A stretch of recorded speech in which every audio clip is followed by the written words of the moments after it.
নমস্কার প্রিয় ছাত্রছাত্রীরা, আমার ইউটিউব চ্যানেলে তোমাদেরকে ওয়েলকাম জানাই। তো আমি তোমাদের ভৌত বিজ্ঞানের প্রত্যেক অধ্যায়ের টপ 20টা অর্থাৎ সেরা 20টা এমসিকিউ তোমাদের করিয়ে থাকবো। ঠিক আছে? তো তোমরা যদি আমার চ্যানেলে নতুন হয়ে থাকো তাহলে চ্যানেলটাকে অবশ্যই সাবস্ক্রাইব করে দেবে, কারণ আগামী মাধ্যমিক পরীক্ষার জন্য তোমাদের এই প্রশ্নগুলি খুবই ইম্পর্ট্যান্ট হতে চলেছে। তো আমরা আমাদের আজকের প্রথম প্রশ্নটা দেখে নেব। তো প্রথম প্রশ্ন বলেছে যে সূর্যের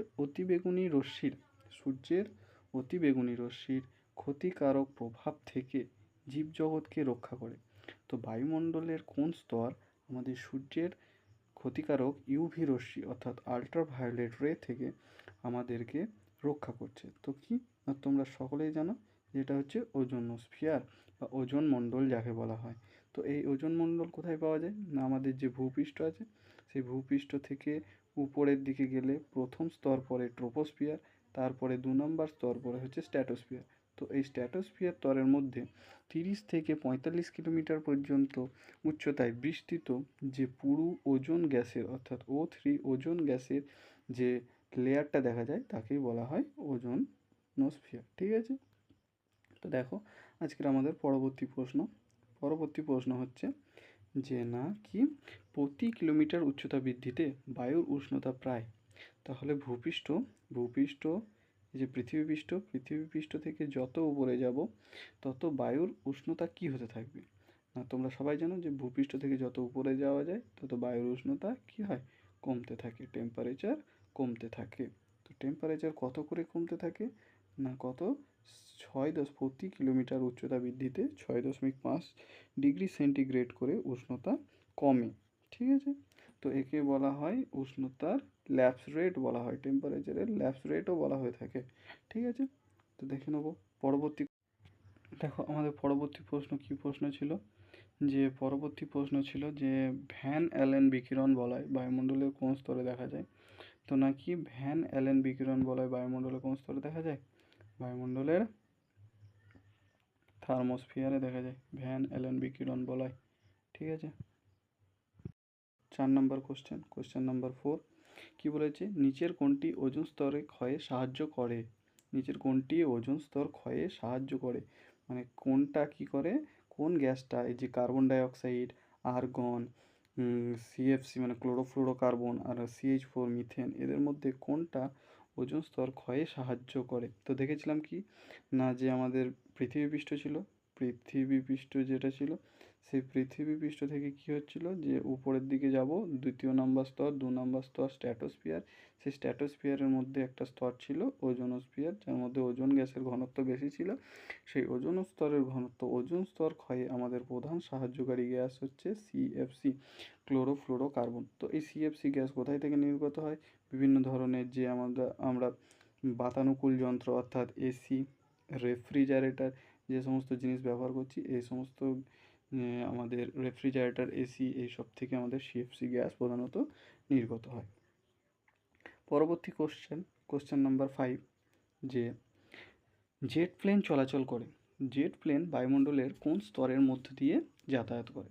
তো নাকি জেট প্লেন যাতায়াত করে বায়ুমণ্ডলের কোন স্তরে? তোমরা সকলেই জানো যে স্ট্র্যাটোস্ফিয়ার স্তরের মধ্য দিয়ে কি হয়, জেট প্লেন চলাচল করে থাকে। স্ট্র্যাটোস্ফিয়ার স্তরে জেট প্লেন চলাচল করে। ঠিক আছে? এই স্ট্র্যাটোস্ফিয়ার হচ্ছে 2 নম্বর স্তর, বায়ুমণ্ডলের ভূপৃষ্ঠ থেকে 2 নম্বর স্তর। একে অনেক সময় শান্তমণ্ডল বলা হয়ে থাকে। কারণ কি? কারণ এখানে মেঘ, ঝড়, বৃষ্টি কোনো কিছুই হয় না, তাই একে শান্তমণ্ডল বলা হয়ে থাকে। 6 নম্বর কোশ্চেন কি না, নিচের কোনটি জীবাশ্ম জ্বালানি নয়? কি বলেছে? নিচের কোনটি জীবাশ্ম জ্বালানি নয়? ভালো করে লক্ষ্য করব যে কোনটা জীবাশ্ম জ্বালানি নয়।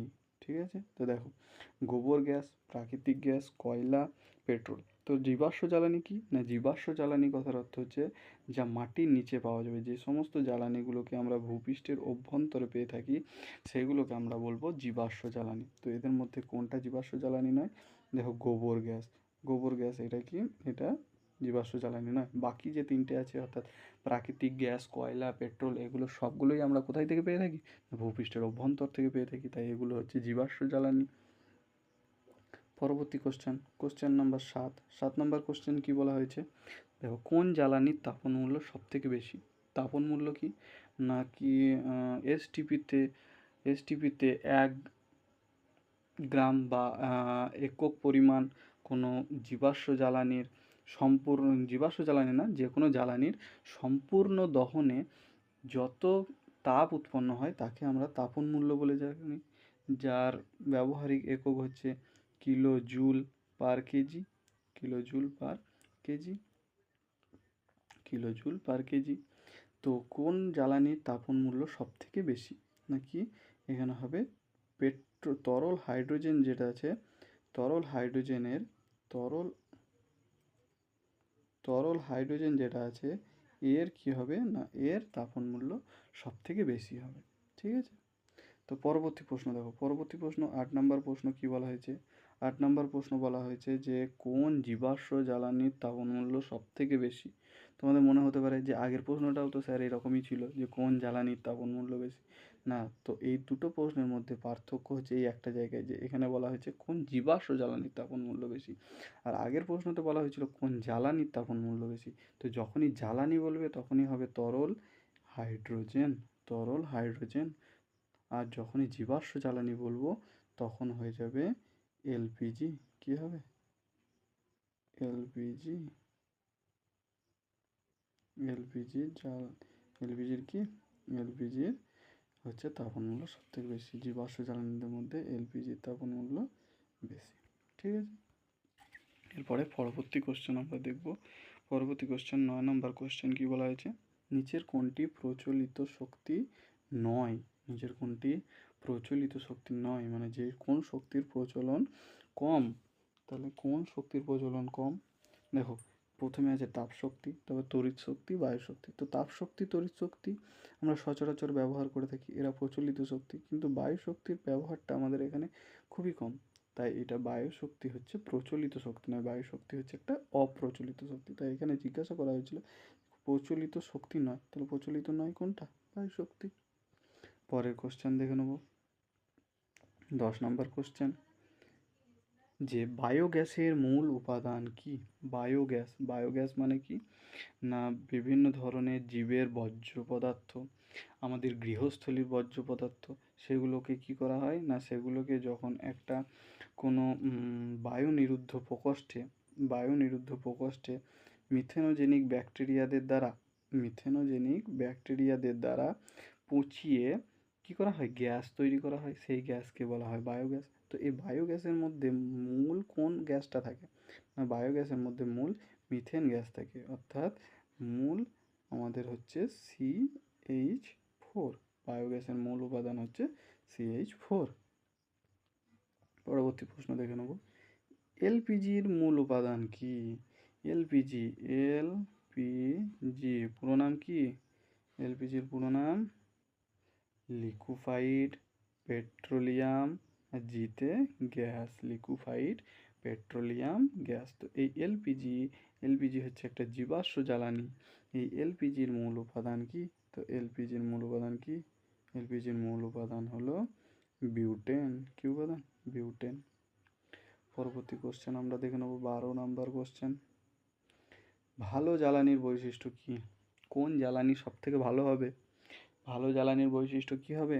ভালো জ্বালানির কি হবে, যে যে জ্বালানিকে পোড়ালে কি পাবো, বেশি তাপ পাবো, যার প্রজ্বলন ক্ষমতা কেমন হবে, উচ্চ প্রজ্বলন ক্ষমতা হবে, যা খুবই সহজেই জ্বলবে, তাকে কি বলবো? ভালো জ্বালানি বলবো। তাহলে ভালো জ্বালানির বৈশিষ্ট্য কি হতে পারে? উচ্চ তাপন মূল্য আর উচ্চ প্রজ্বলন ক্ষমতা, এটা হচ্ছে ভালো জ্বালানির একটা বৈশিষ্ট্য।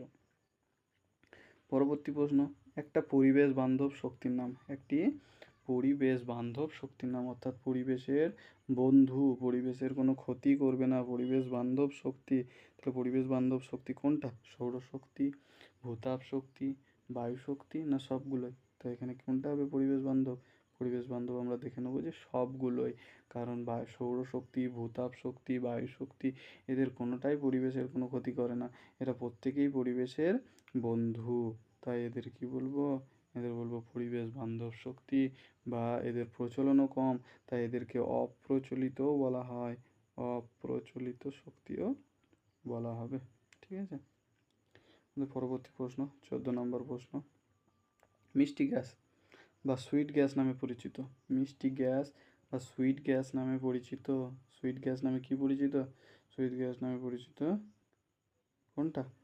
কয়লা খনির মিথেন, যে সিবিএম আছে, সিবিএম, একে কি বলা হয়? একে বলা হয় মিষ্টি গ্যাস।